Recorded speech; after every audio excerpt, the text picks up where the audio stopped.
आपण सर्वजण गणेश जयंती साजरी करतो, मात्र माघ महिन्यातील गणेश जयंतीची महती खूप कमी जणांना ठाऊक आहे। मुळात या गणेश जयंती सोहळ्याचा खरा मानकरी हा महोत्कट धुंडीराज विनायक आहे। या गणेशाच्या अवताराची जयंती माघ महिन्यात साजरी केली जाते। याबाबत कोल्हापूरचे मंदिर आणि मूर्ती अभ्यासक ॲडव्होकेट प्रसन्न मालेकर यांनी माहिती दिली आहे।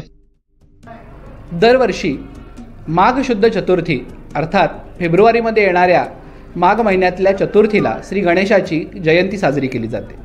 ज्याप्रमाणे भगवान विष्णूंचे अनेक अवतार आहेत, त्यापैकी गणेशाचा अवतार अनेक वेळेला वर्षभरामध्ये त्याची जयंती साजरी केली जाते। त्यापैकी भाद्रपद शुद्ध चतुर्थी म्हणजे गणेश चतुर्थीला पार्वतीपुत्र गणेशाची जयंती, त्याचबरोबर ज्येष्ठ शुद्ध चतुर्थीला शेषात्मज गणपतीचा अवतार, तर माघ शुद्ध चतुर्थीला महोत्कट म्हणजे महर्षी कश्यप आणि माता आदिती यांच्या पोटी झालेल्या गणरायाच्या अवताराची जयंती साजरी केली जाते।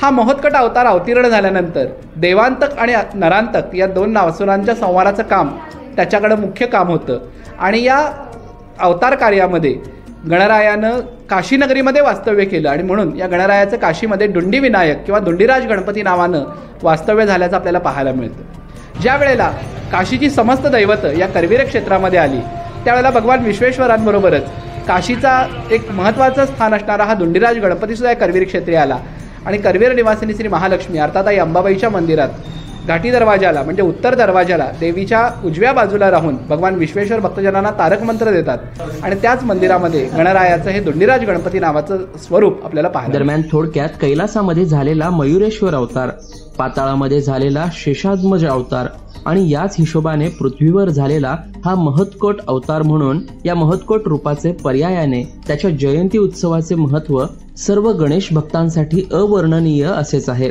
या निमित्ताने अनेक गणेश मंदिरात गणेशाचा जन्म सोहळा मोठ्या उत्साहात साजरा होत असतो। लोकल 18साठी साईप्रसाद महेंद्रकर, कोल्हापूर।